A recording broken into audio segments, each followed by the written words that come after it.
The Ansem Report podcast is brought to you by Audible.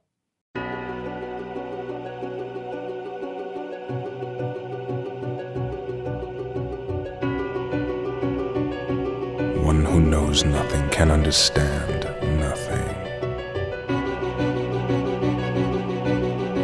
Plunge deeper into the darkness, and your heart will grow even stronger. Good tidings, everybody. Welcome to the Ansem Report podcast. This is Ansem Report podcast number 14. Wow. Yeah, I know. Insane, right? We've been doing this for 14 weeks. That's crazy. That's like, how many months is that? That's like 3.5 months? Yeah. Wow. Wow. Anyway, I am Michael, and with me today, as always, is my brother Jason. Hello. And we're here to talk about Kingdom Hearts, because that's what we do every week. A lot of you really enjoyed last week's episode where we chronicled our list of the 13, or the Organization 13. There was 20 of them, but the Organization 13, we went through those lists and we made those lists, and that was a lot of fun. I enjoyed that. Yeah. We had a comment from Youngboy Kurisu, I think I'm pronouncing that right, on YouTube that said, next you guys should do a Guardians of Light ranking that includes Master Yen Sid, Master Ericus, Donald, Goofy, and I think that's a great idea, and we'll do that down the road. Thank you for the comment. We got a lot of really good comments, actually. I'm not going to go through every one, but one more I'm going to go through is from Kit Nookoi. I think I'm saying that right. Naoki, is that right? Kit Nookoi? I don't know. That sounds right to me. And Kit said, while there's lots I want to say about a ton of points you guys brought up, I'll settle with this one. Axel asked Kyrie to call him Axel not because he was going by that name again, but because of the link in his memories between Shion and Kyrie. It can be assumed that she was an exception because it made his heart feel something, and he was still in the process of tracing that connection and trying to remember. Other characters like Sora do call him Axel, but it's more of a continuation of the joke from DDD where he was constantly correcting them. The result of this is kind of a jumbled mess where you've got Kyrie calling him Axel for thematic reasons, Soren calling him Axel for gag reasons, and Ven calling him Lee because it's useless. But basically, I think that certain people are exempt because he favors them, and then some people just do whatever the fuck they want and call him Axel because they can. Okay. So that we talked about that at length a little bit last week, and that's actually really good clarification. So thank you for that, Kit. Appreciate it. Kit's been a big supporter of the Ansem Report podcast. Thanks, Kit. Thanks, Kit. Speaking of being a big supporter of the Ansem Report podcast, as always, you guys can rate us on iTunes. You can hit us up at answerreportpodcast@gmail.com. You can hit us up on YouTube on any of the comments of the videos of that we post of this stuff. And you can hit us up on Twitter at Spike Getty Bros on Twitter. However, for some of you, that hasn't been enough. I've been getting a lot of comments recently that you guys want to be more involved in the show. You want to be involved in more discussions. We don't have anything to announce just yet. But if you're one of those people, just know we're working on something soon that's going to allow you guys to discuss more Kingdom Hearts with us. Yes, and become a part of the show. Become a part of the show, basically. So we're working on that. We don't have anything to announce yet, but it's coming soon, so stay tuned for that. And thank you all you guys that have shown interest in that, because that's awesome, and I really appreciate it.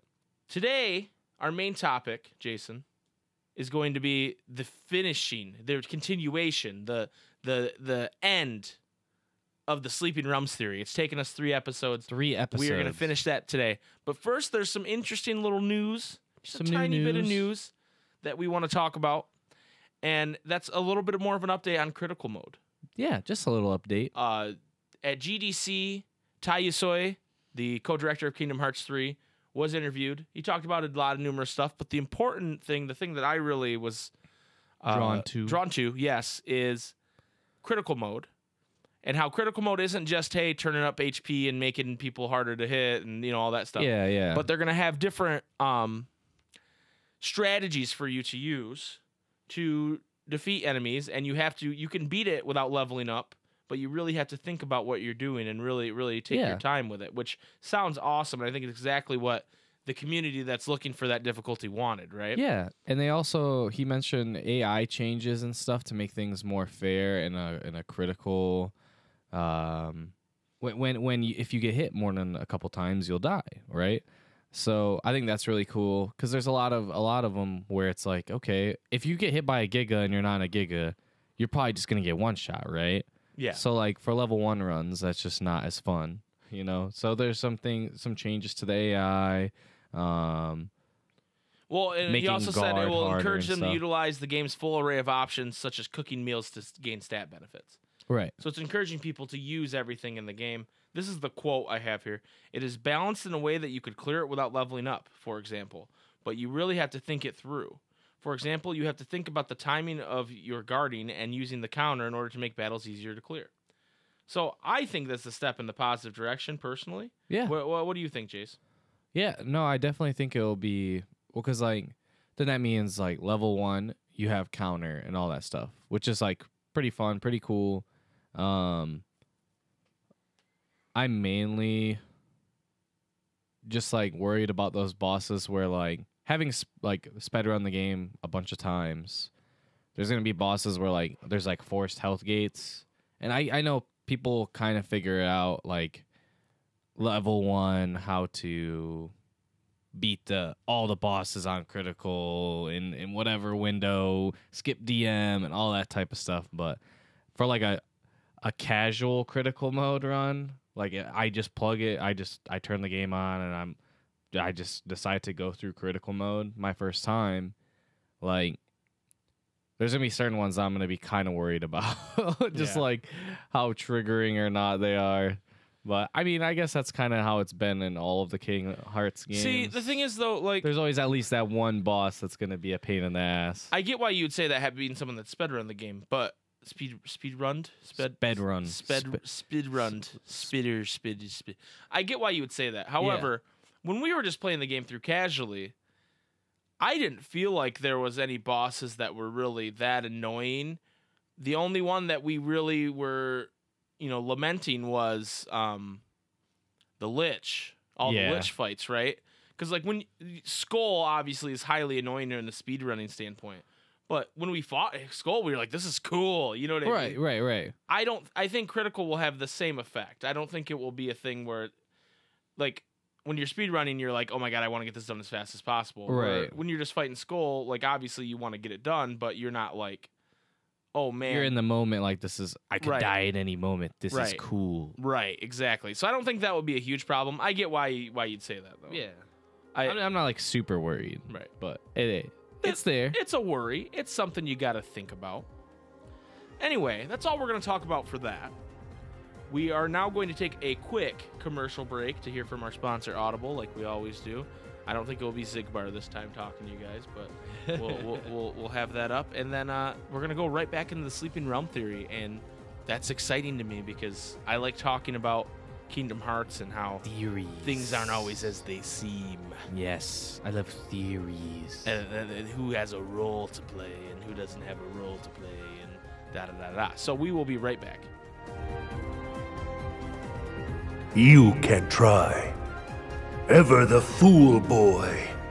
And forever a pawn of the darkness! Hey, Jason. Hi. I have a question for you. What is it? Are you enjoying the Ansem Report podcast? Oh, yeah. It's so good. Me too. I think it's awesome. You know what's more awesome? Nothing. Nothing. You're right. There's nothing more awesome. But you know what's kind of cool anyway? What's kind of cool? Audible. Oh. If you go to audibletrial.com/Ansem Report, you will get a free trial of the Audible service, 30 days, and a free audiobook download to start with. Wow. Any audiobook. Any audiobook. They have over 180,000 titles for you to choose from. All read to you. All read to you by some amazing voice actors / narrators. Wow. And so it's a really cool service. I know in the past we make joke reads of this because we want to be funny and entertaining, but it actually is a really cool service. You should really check it out by going to audibletrial.com/Ansem Report. Thank you to Audible for sponsoring the show.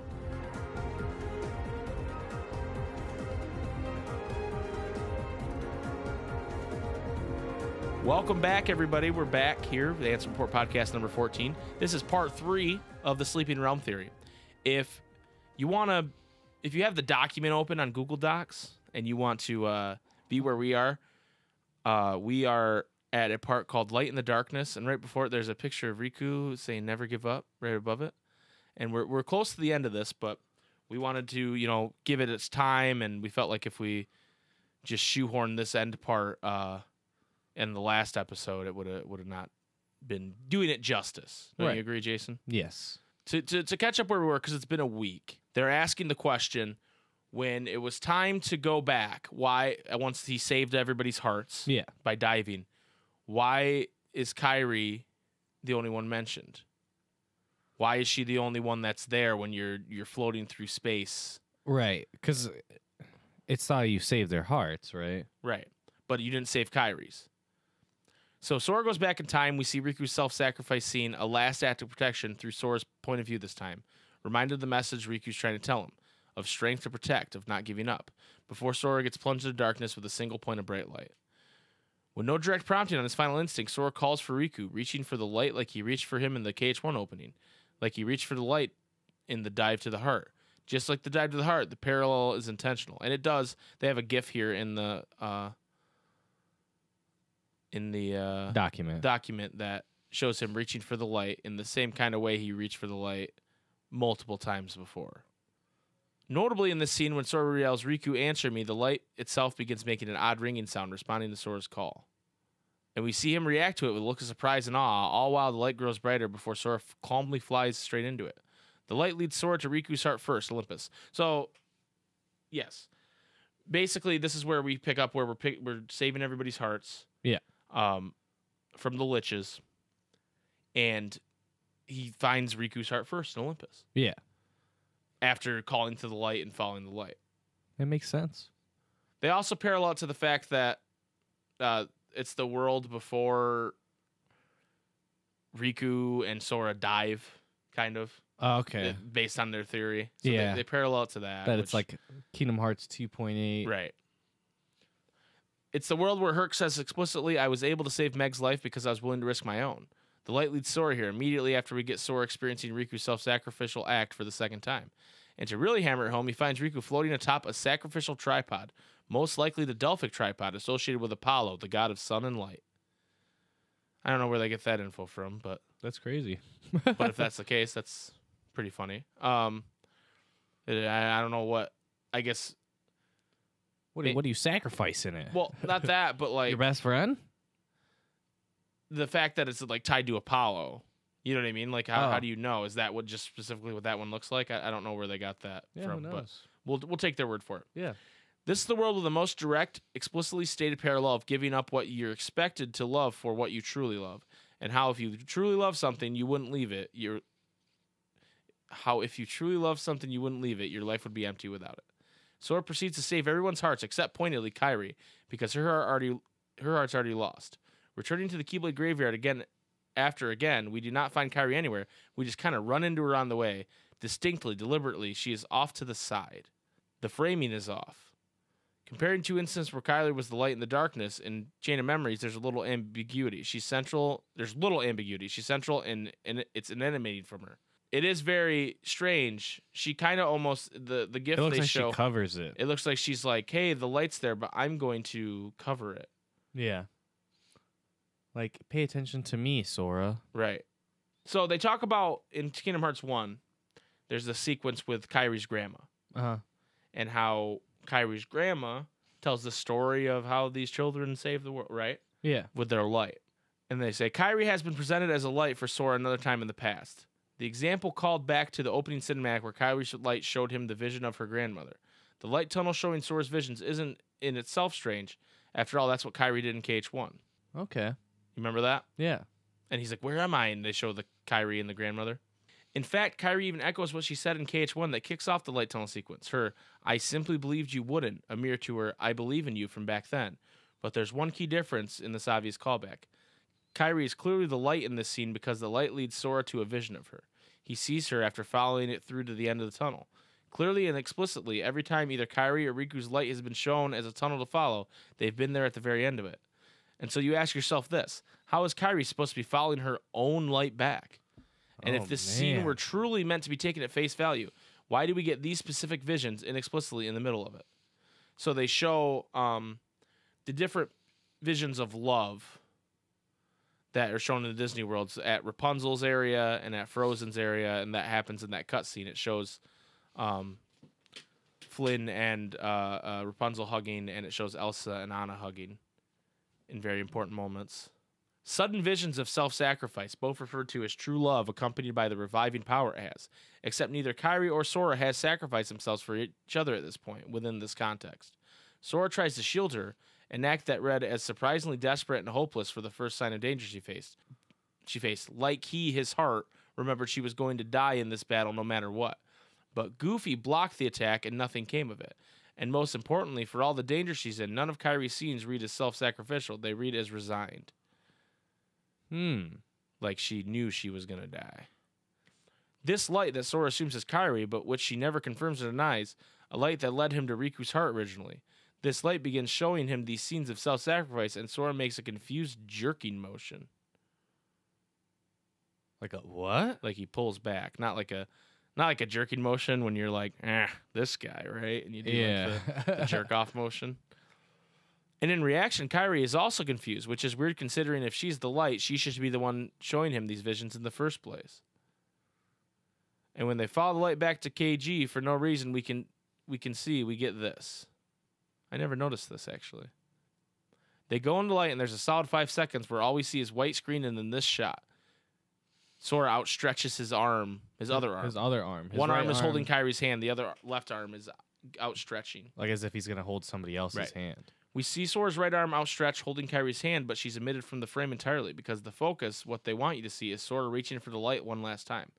A light that shines at him from the very opposite side of Kairi, and the still frame illustrates this very, very clearly. Yeah, it is brighter on the left side of him. Yeah. The light source is clearly on the left. It doesn't even touch his right arm, therefore Kairi, until the light takes over the scene. Why did they animate the shot the way they did? In fact, if Kairi were the light, if we were meant to take this whole scene at face value, for what reason did they include it at all? The light shines, Sora makes a bewildered sound as he reaches for it, and when they land in KG, you clearly see his head was turned away from Kairi. His eyes are searching for something to the left. In Arendelle, we get these two scenes, one referencing Riku's tendency to withdraw if he thinks it's the best for Sora, protecting Sora, and another referencing finding light in the darkness. It's telling that this is all mentioned in the same world. Okay, so now, the next one, the next part of this theory that I really like is the Riku fist clench. His fist clenches. He gets similar real to the mad. Arthur fist clench meme. Yes. It's Riku fist clench. And there's an Ultimania update to start here first. The Ultimania interview with one of the animation directors confirms two things. Firstly, that they put great consideration into the movement that highlights characters' personalities and natures. First question is, what do you think are KH-esque movements? And the answer from the our animation director here is, movements that make the characters' natures prominent and a mix of serious mood and comical feeling to pull the people watching in. Even though movements from motion capture are real, and you can feel the presence of the motion capture actors, all the movements in the KH series are treated with the utmost care. So there's a lot of charm piled in that can't be pulled off from the acting of people. And secondly, that important fist clenching, TM, is actually important and something they do consciously. So we've got confirmation that consistent habits like this are on purpose.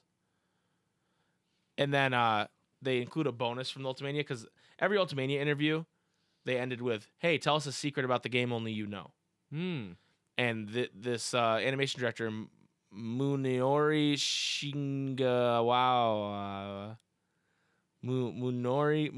Shinagawa. That sounds better than the first time I said it, right? The habit Master Xehanort has of making a fist and letting it go, you can see a little during the chess-like game the young Xehanort is playing too. I tried to make it a habit he's had since childhood. When he's talking about Kingdom Hearts, and then he makes the fist, and then he lets it go. He does that a lot, actually. Starting from DDD, they made sure to put a constant emphasis on Riku's clenched fists. Every time it happens, it's purposefully animated and framed to draw the audience attention to it, as either the biggest or only thing in the frame. They've made you focus on it repeatedly. Not only that, it most often has to do with, surprise, Sora, and the scene they're showing is from DDD, is when Yen Sid is describing the first heroes of the Keyblade And protecting the light. Then there's him talking to Quasimodo, and Quasimodo is talking about the real walls were built around his heart, and you helped me see that, Riku. And then Riku clenches his fist again. And then the next scene is also from DDD with young Xehanort talking to Riku. And he talks about protecting those you cherish again. And then Riku clenches his fist. They've established this as a clear visual cue, most often when strengthening his resolve, and KH3 is no different. Riku's revelation prompted by Mickey about what he's drawing strength from, the cherished person who he wants to protect. Fist clench. Strength to protect what matters. Fist clench. Or when he thinks about Aqua's experience parallel to his own. Fist clench. Culminating in the fist clench before his self-sacrifice, right after withdrawing his hand from Sora, resolved to do what he has to do. So when Sora's on his knees going, I don't have anybody, everybody's dead. I'm screwed without them. Riku kind of does like a reach for him and doesn't actually touch him, and then clenches his fist. He goes, ugh. Anger. But these aren't the only times he's done it in this game. They're just the most obvious. The ones the game wants you to pay attention to first. Now, with that part in mind, we're moving on to the ending, as they say it. Because the fist clench thing is actually very important to the ending. By now, you should be well aware KH3 has been constantly trying to obscure, hide, and brush off the clues that something else is going on behind the scenes that we aren't privy to. Pretty much everyone thinks it's out of character for Riku to just have let Sora go alone in the ending. But there's a weird emphasis on him when he realizes what Sora's trying to do. In a blink and you'll miss it. It's a blink and you'll miss it moment. Riku clenches his fist not once but twice. He clenches his fist, purposefully animated, both times just out of focus, slightly obscured but not out of frame. Then comes to an understanding none of the other characters seem to reach. So the first one they're showing, he does it, and it's almost even like covered by Donald's head. Yeah. Which, does he actually do it? Hold on. Yeah, he does. You can see he brings his hand goes up. Right, but it looks open when it gets to the other side of Donald's head. I don't See think that? so. No? Okay. And the other one is when Mickey's talking and he does it. And that one kind of does a double fist clench. Yeah, he almost does. Yeah, he double fist clenches. Fist clenches. Oh my god. He convinces Mickey and the others to trust in Sora, believe in him, and watches as Sora opens another sleeping keyhole. There are a lot of places, planes, worlds that sleeping keyhole could lead to, considering we're already in the sleeping realm. It's purposely vague and we're not given all the answers. But it's clear Riku knows something that neither we nor the rest of the cast do. And he's Sora's Dream Eater after all. Should Sora go deeper into sleep, he's the only one with the means to follow. Speaking of weird framing, the entire ending sequence is weird. The perspective doesn't make sense for what the game wants you to think is happening at first glance. So they're showing, and we've talked about this quite a bit actually, how Donald's the first one to notice whatever everybody looks at. At least with how they cut it, yeah. Right. He's the first person to notice. And then it shows everybody looking off in the distance, but they're not looking at the tree like the ending would lead you to believe. Yeah, they're all looking out at the water. They're looking out at the water, and we still don't know why. But when I first watched it, I was like, oh, they're all looking at the tree where Sora and Kairi are sitting, but they're not.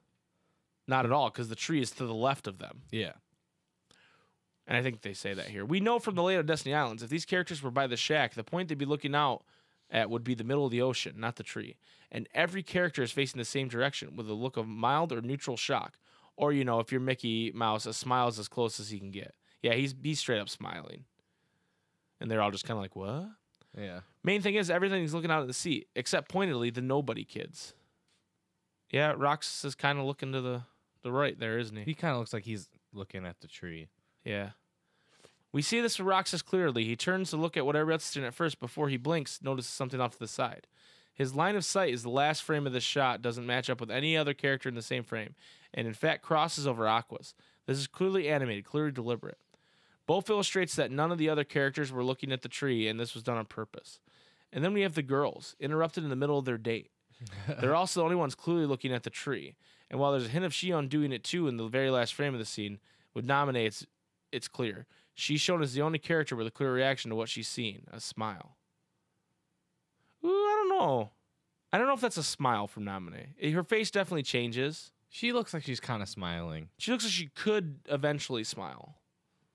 Well, she goes from looking concerned to like kind of a smile. It almost looks like not a big smile. I don't know about a smile, but it looks like a face of resolve to me as opposed to a smile. Like she's like, yeah. That's how I feel. But anyway.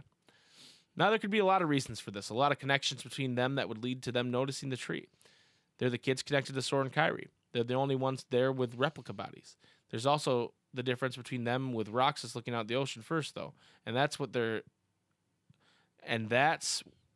And that what's there catches his attention first. And that what's there catches his attention first. I was like, am I wrong? I can't process this right now. But and that's there and what's there catches his attention first.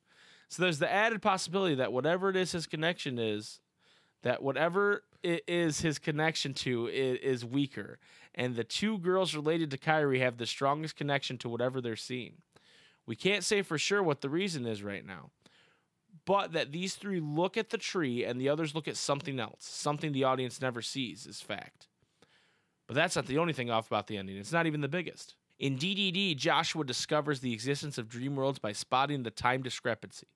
Neku and Rhyme's timers had less time, meaning they were farther in the future than their partners in Sora's dream version of Traverse Town. Dreams can only be of the past. It's why so much of DDD took place in past time periods. Josh was talking. Jason hates Joshua. I hate Joshua.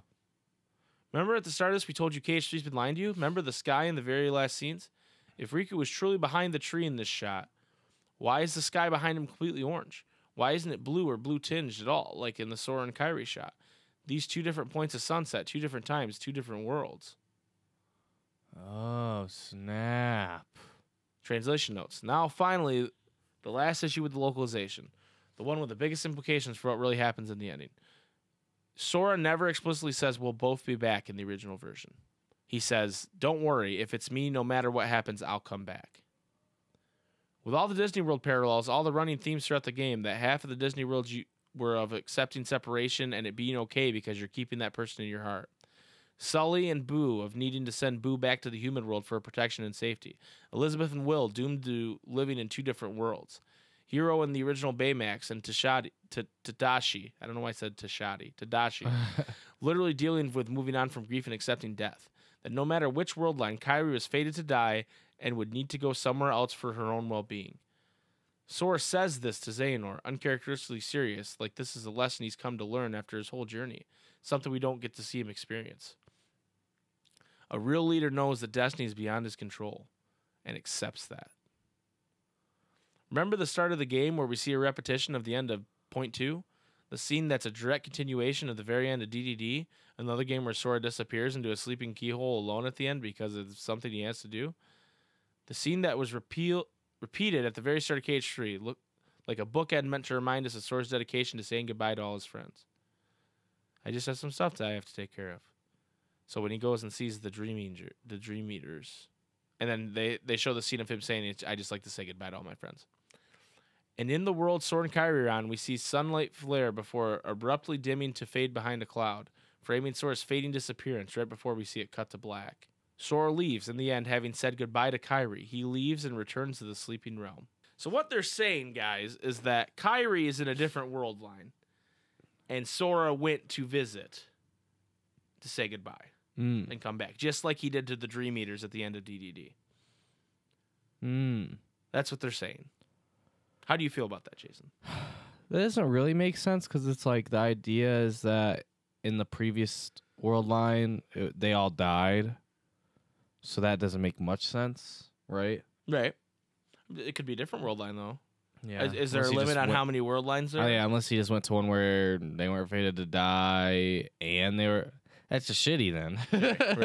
Right. It's fated to work out. Right. Okay. So moving on to the secret ending now. If the secret ending confirms anything, it confirms Sora stayed within the sleeping realm and Riku with him as his Dream Eater. And hey, Riku still has his Dream Eater hairstyle. He sure does. Ultimania update. This has actually been confirmed by Nomura to take place after KH3, and that when Sora disappears in the ending, he arrives here. More or less exactly as we thought. So the question for Nomura is, I see. Then continuing on, I'd like to ask about the secret movie. Is the location connected to the ending? Nomura says, yes. After disappearing in the ending, Sora arrives in the world shown in the secret movie. It starts with them waking up on the ground, the telltale sign they've dropped into a dream used over and over in KH3 alone. But this one particularly mirrors their drop in the Traverse Town at the start of DDD. Oh, yeah. Pointed scene as Traverse Town is where we found the world ends with you kids, and Sora ended up where? Shibuya. And this is where we don't really... No, and they even correct themselves in the Ultimania here, because Nomura says in the Ultimania it's not specifically the world ends with you, Shibuya. Yeah. Okay. And that's what I was trying to tell people, because they're like, oh, the 104 building. The 104 building. There's no way that's from The World Ends With You. No, it's how they avoid copyright claim, because it's the 109 building. that's You're telling me he wouldn't use that again? You know what I mean? If he really wanted to make Shibuya, you're telling me he wouldn't just use that same way they got around it before? I like how every time we've talked about it, you're equally triggered, if not more, every time. People are just like, oh, it's definitely Shibuya fact. from The World Ends With You. It definitely is. It's a fact. So here's Nomura saying, well, here's the question. Is the place Sora is in the same world as the one in The World Ends With You? And Nomura says, it looks that way. However, rather than saying Sora has gone to the World Ends With You world, the meaning is it's not exactly Shibuya, but Shibuya. Note, this is hard to explain in English, but instead of being written in kanji, the name Shibuya is written in katakana here. This basically means it's not the same as Shibuya in The World Ends With You or in the real world. Also, although Sora promised Neku and his friends they would meet again in Shibuya, this video is not connected to that. So he's basically saying, hey guys, there can be more than one Shibuya. There's world lines. It's okay. Also, like in DDD, they're separated and unsure where they are, searching for each other like before, but this time representing a fun game of Spot the Colors. So blue-green is Riku's color, and the red-orange are Sora's, and you can see in their trailers that it looks that way a lot. Yeah. The blue light is a little harder to notice, and it's telling that Sora can't see Riku's light directly, just like Riku can see Sora's. But the lighting inside the car as more of a backlight. Nearly every shot is loaded with some tiny representation of the other. Backlighting, a stoplight, anything, anywhere. They're almost always present in the shot with the other. The sidewalk kind of looks like the Dream Eater symbol that Riku's standing on at one point. I don't know if I buy that. It could be it. It could be it. Okay, so Yozora. Yozora being here is one, wild, but two, another link to the whole dream theme that kind of strengthens things both cases. Seen as he initially shows up in Toy Box, the world that's a concentrated rehash of DDD mechanics and themes, and now this, another distinct repeated DDD, tells that starts like a dream. It's safe to say something to do with dreams is happening. Following up on that DDD theme revolving around Sora and Riku, Yozora is composed almost entirely of aspects of Sora and Riku. Let's make a fun list. He has two colored eyes, red and blue. His name Yozora means night sky. Verum Rex means true king. His outfit is clearly Riku's, though Sora is wearing it in Toy Box for no explained reason. He, at least in Verum Rex, wields an arrow gun and a broadsword, like Sora and Riku. Interestingly, he also can't seem to save the Kairi character. Dang. Timers. As we already pointed out, timers are always located in the right hand within the actual World Ends With You game, and when the Dream World's DDD, it's on the left. What a strange specific detail only found within Dream Worlds. Hey, Sora, what's you doing when you woke up after? He looks at the palm of his left hand. But it doesn't show a timer either. Right. So I don't know what their super point is there, but... And now we're into a part of the theory called bonus strangeness. Bonus. The general takeaway with KH3 is that we're really not being shown the full picture. It's like trying to put together a puzzle. We have all these pieces, and there's no picture on the dang box. That said, these are several of those pieces that can't be ignored, but don't really fit into any little neat answer. We just don't have all the context to put together, what these things could mean in new territory. Stuff that makes you go, huh? Huh? But we're noting it down anyway. Okay, so 2.9. So we're taking note of 2.9 generally because, as it stands, we can't be entirely sure, but a lot of the repeated dream patterns and tells appear in Olympus as much as everywhere else. But for lack of better context and information, we latched onto the identified drop point we could identify in Riku's hair change and move forward. But what we found suspicious is a bit too consistent to ignore. So for one, the end of Dream Drop Distance, Sora dives into the realm of sleep to say goodbye to his friends, the Dream Eaters. You play the drop as the credits and see your friends. We just want to put a mental pin in the fact that we ever actually see him come back out of one. In 2.8, we only get to see his return. That's true. So you're saying like it could have never actually started. Like, We could have been in a dream realm before Olympus even. Right. They picked that part because they were like, that's where there's a drop, but he could have already been in a dream, the dream realm. Yeah. The sleeping realm. Past this, we have Goofy's sudden memory of Yensid saying, may your heart be your guiding key, while Donald and Sora have no idea what he's talking about, implying this either happened before or perhaps was influenced in some way, seen as it becomes an incredibly important and powerful phrase from here on out. In Olympus, we have flow motion and attraction flow, both very dream-related in their own right. And then we have more forgetfulness, not just from Sora, but Hercules, too. They're talking about how Sora Hercules says, Sora, is there a reason you guys are visiting? And Sora, Goofy says, sounds like somebody forgot. And Sora says, oh, yeah, I just took my time remembering. That's not too out of character, but then in Kingdom Hearts 2, Hercules says, I didn't hesitate to give my life for Meg's, and then I remembered. A true hero is measured by the strength of his heart. I'll never forget that again. But he does. Yeah, do you remember the last time we were together? You were feeling down and out. How'd you get your strength back? When you jumped in and saved Meg? And Hercules goes, that's tough. All I know is she was in trouble. Suddenly I wanted to save her all my heart, but it's not like I could tell you how. So he knew how after the end of KH2, but then here he doesn't. Yeah. I just think that's poor writing. Yeah. I don't know if that's a... I don't know.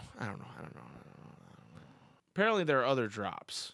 Oh, I forgot about this one. Yeah, in Corona, Marluxia puts Sora to sleep. However, he wakes up in the same way that Riku does when he drops in the World of Darkness. I forgot about that. Yep, I did too. I think we were too distracted when playing through the game that the plot points of Tangled didn't make sense. Yeah. It plays out exactly as did for Riku. It transitions from the black screen. They're being called out to wake up, and we have a close-up of the face. The only thing different here is Sora gets a lovely bath from Maximus. Now, there's one more similar instance of this during the Caribbean when Sora wakes up on the beach. Sora? And this is after falling into water, our common substitute for darkness. Twice is a coincidence, but 3 times is a pattern. We can only speculate that these instances are other added drop points each time with Sora going further into sleep. With each new layer, the dream effects crank up. For example, at the start of Pirates of the Caribbean, Sora can't breathe or speak underwater despite his best efforts. To boot, Donald and Goofy are gasping for air as the ship resurfaces. But after the supposed dive, he can talk, breathe, and do whatever he wants underwater with no problem. That's true too, Jace. Oh, fuck. Oh, man, how much more do we got of this? We got about 30 pages, 30 pages. Do you want to read this True Kingdom Hearts part for me? Yeah, True Kingdom Hearts. As a refresher, is an important difference between the yellow Kingdom Hearts versus the blue True Kingdom Hearts. For starters, there's more than one Kingdom Hearts, and most Kingdom Hearts we've seen thus far have been artificially made. In Kingdom Hearts 1, it was made from the hearts of worlds, and in Kingdom Hearts 2, it's made from the hearts of people, like when you're killing the Heartless and it releases them. Right. Both of these cases have resulted in an incomplete Kingdom Hearts, a door that leads to it, and a yellow heart. Notably, these are the only versions of Kingdom Hearts Sora has ever personally seen. But why would the one from KH3 have the same color as the incomplete version? So basically just shows the different types that we've seen previously. And that the KH3 one is the one of the incomplete. So it's also worth noting that N358/2 and BBS were released 1 year apart, being in development at the same time. The change to blue for BBS was intentional. So basically saying, like, if they're made at the same time, it's not just a design change. Like, oh, we just decided to make it blue. Like, it's purposeful. And then we have another interview question. It says, please tell us something you won't forget about the development process. He said, I've been involved in the series a long time, so I thought I had more or less everything figured out. But this time around, I learned for the first time that the real Kingdom Hearts is not blue, but yellow. So it's like, we know for sure that yellow Kingdom Hearts summoned in KH3 was incomplete. We know for sure that blue Kingdom Hearts in KHX was the real true Kingdom Hearts. We know that even the VFX director thought the same. We know for sure that up until BBS 10 years ago, in-universe Kingdom Hearts was blue. The question changes from why is KH3's Kingdom Hearts yellow and not blue, and becomes why did the true Kingdom Hearts change from blue to yellow? Why is the true Kingdom Hearts the same color as the incomplete one? It might be wholly unrelated to the theory at this point, but it's still mystery worth noting, and so we moved it to bonus. That's interesting, actually. I didn't know that. Yeah. So, because I was with them, I thought the real Kingdom Hearts was blue, and so did the VFX director, but apparently he learned it's yellow. So Nomura's changing colors on everybody. Right. So now they talk about rage form, which basically talking about how rage form's not anti-form, which is weird, but then it's also weird that Yeah, so basically they're saying like a rage form, like they're like, oh yeah, a rage form is an anti-form, and then they're like, okay, well, it could be rage form because everybody's already died, right? Right. Like he hasn't had anything to turn him into rage except for he's getting beat up in the fight, like game mechanic, right? But the idea is that even in previously anti-form had like its like lore, right? Right. So and Nomura's talked about it previously. So it's basically saying that like, the mind forgets, but the heart like always remembers, and that he's remembering that, and that's what's just causing him to go into rage form. So the question: there's a form that appears called rage form, which reminds us of anti-form from KH2. What is the setup behind that? The forms in this title are very different from that of KH2, so we decided to change all the names. Rage does indeed have characteristics that are reminiscent of anti, but it's basically a separate thing setup-wise. Anti is based on Sora getting completely stained in darkness. Rage doesn't quite go as far. It's based on him going into a rampage state, controlled by feelings of anger. Yeah, my problem with rage form is that I get it. Enlighten me. That's the problem with rage form. Is It's like it's not darkness, it's rage, but he says enlighten me and he goes in the rage form, not anti-form. So yeah. Well, then it's like you have to get your light back. Right. Yeah. A little weird. Riku's Halo. Our next point of interest is actually the Proud Mode ending screen. The art itself is just the Kingdom Hearts Union Cross anniversary done up with a nice background. Nothing new to report. But really, there's one tasty little detail. Riku has a halo. Not exactly like a literal angel halo, but a symbolic halo, an encirclement around the head, usually used to represent light or some kind of enlightenment or power. For the sake of argument in that it's there to simply make the image look good, it's definitely a neat composition. It draws the eye well, it's offset in a way that's weighted well too. This is all fine and good. But just because it's a good art comp doesn't mean there isn't intent behind it. In fact, symbolism is usually chock full of intent. Speaking of intent, this design is actually not used that often for anything else. In fact, this patterned encirclement is used one other time on one of the most symbolically loaded scenes in the game, on the mirror within the Dive to the Heart. A bit faint with the angle, especially when the focus here is on Sora, but... And you can see the halos. It's definitely there. So Sora passes through it, and what do we get the other side? We get Riku. Riku is the light in the dark. So Riku Nor might actually be two different Rikus. The Riku Nor we see in San Francisco is distinctly different in attitude compared to how he acts later on in KG. He's calm, smug, more calculated, and skeptical of plans, but rolling with them anyway. The Riku Nor we see later was prideful, brazen, taunting, and basically battle-hungry. Brat, brat, brat, brat. Just how Repliku acted during Chain of Memories. Not to mention they're literally wearing two entirely different outfits, and I can't say I spot a dark mode suit under that coat. Not that we couldn't just put it on later, I guess.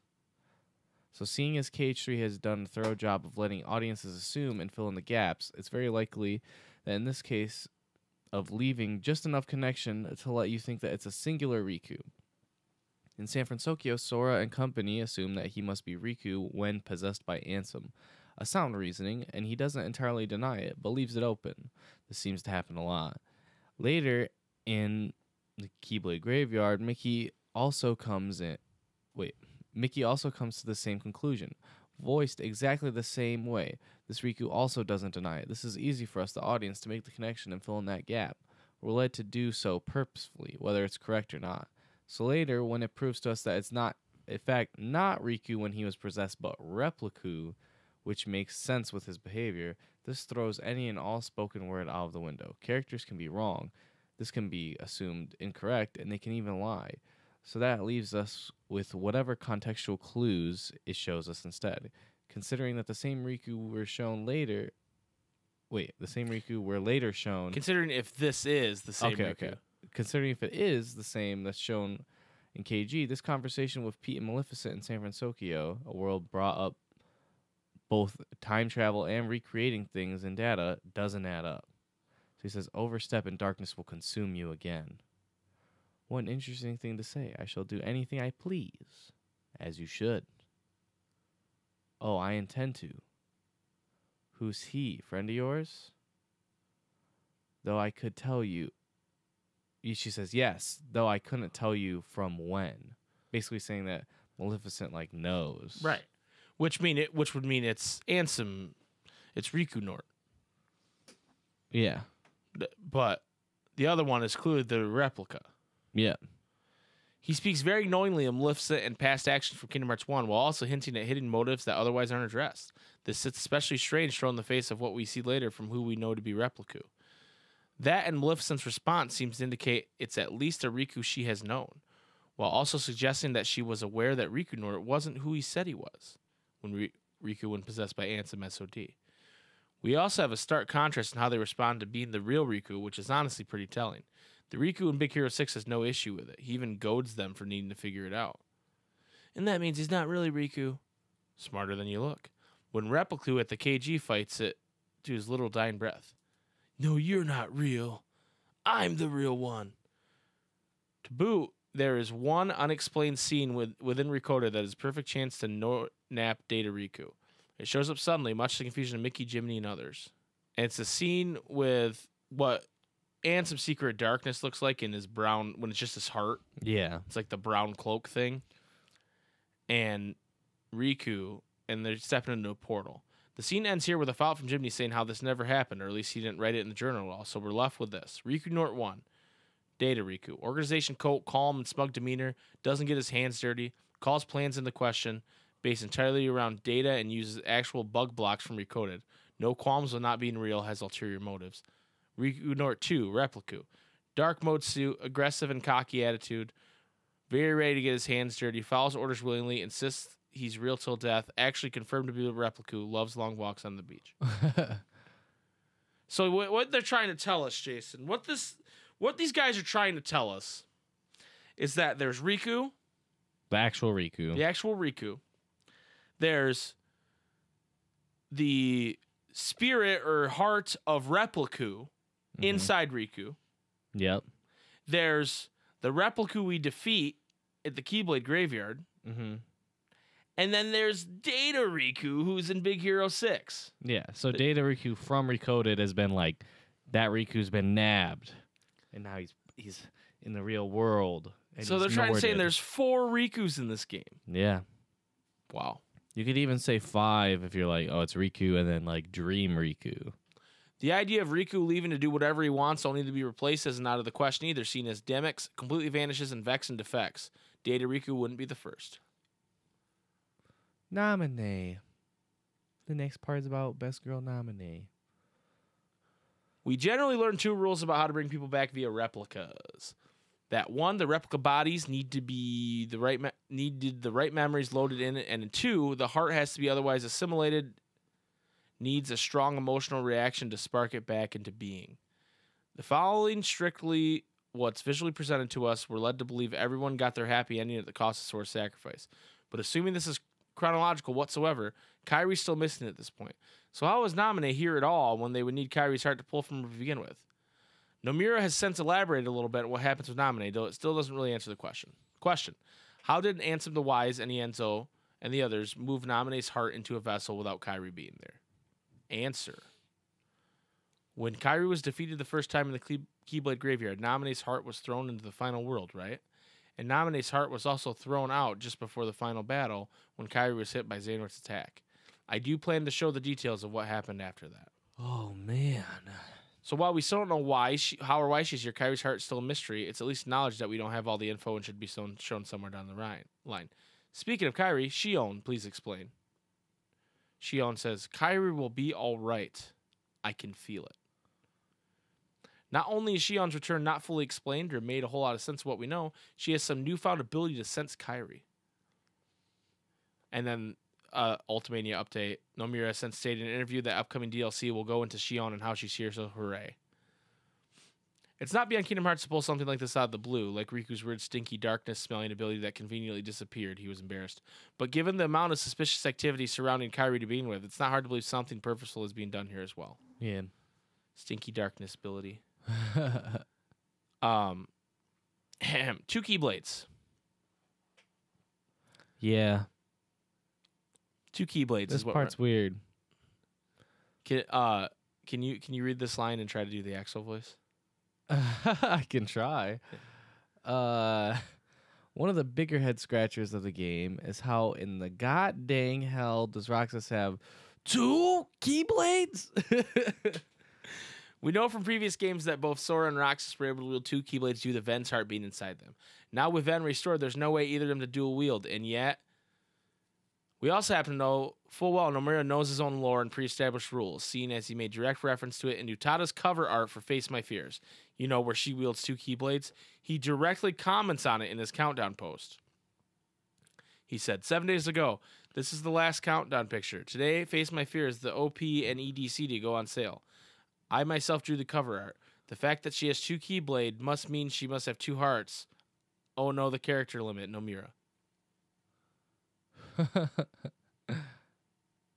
This is one more example on a long list of examples where the game presents you with something without explicitly calling attention to it and lets you assume what you will. Oh, Roxas has always had Oathkeeper in Oblivion. This is normal, your brain says.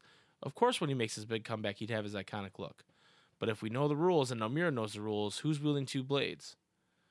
Well, still Roxas, but maybe 2 of them, kind of, perhaps. This isn't any hard answer, but this is something that should definitely be kept in mind. Another scene where something is brought up and never touched on again. We have Ienzo still willing away, trying to bring back Roxas by constructing his heart with data, something touched on in San Francisco. Ienzo says, we've come a long way towards reconstructing Roxas' heart, but a vessel without that. It's the backup plan or nothing now. He's very far along, but the most pressing issue is the matter of finding a body. Then he's straight up given a vessel, dropped right at his feet. Problem solved, right? Sure, if we didn't see Roxas' heart leave Sora's body at the sight of Axel Sheet in danger. Assuming, of course, this is Roxas' heart in the first place, though there's always room for more trickery. Seeing as Roxas somehow ascends from the heavens at the speed of light, this arrival calls a lot of things into question. So what happened with his nearly complete data heart? Why has he got 2 Keyblades? Is it the data heart? Is it inside him? How did he even get here? Lots of questions. Right. And we don't know. We don't know the answers. They go on a little more about different pieces of content that kind of prove that their theory could be accurate because Nomura's done some wild stuff before. Like, whatever. It's not important. It's not important. This was a great theory that we just went through. Shout out to all the people that made that theory happen because it's awesome. Mm-hmm. Do you have any final thoughts on this theory, Jason? No, I just really want to know whether or not Best Boy is dead or not. Sora? Yeah. Yeah, it's tough to know. I don't think he's dead. I think we haven't seen the last of him. But anyway, I don't have any final thoughts on this right now. I still got to push it all in my brain. Yeah, we'll see once the DLC comes out. We're just basically waiting with bated breath for this DLC. We want to know what you guys think about this theory down in the comments below, or by any other means that we talked about getting a hold of us. Thank you guys so much for listening and watching. We will see you guys next week. I don't know what we're talking about next week. This is the first time in a few weeks I don't know what we're talking about, but we're going to figure something out. Hopefully some cool news drops, and then we can talk about that. Otherwise, we'll have a fun episode where we talk about some random stuff next week. So thank you guys for watching. Jason, hit him with it. May your heart be your guiding key.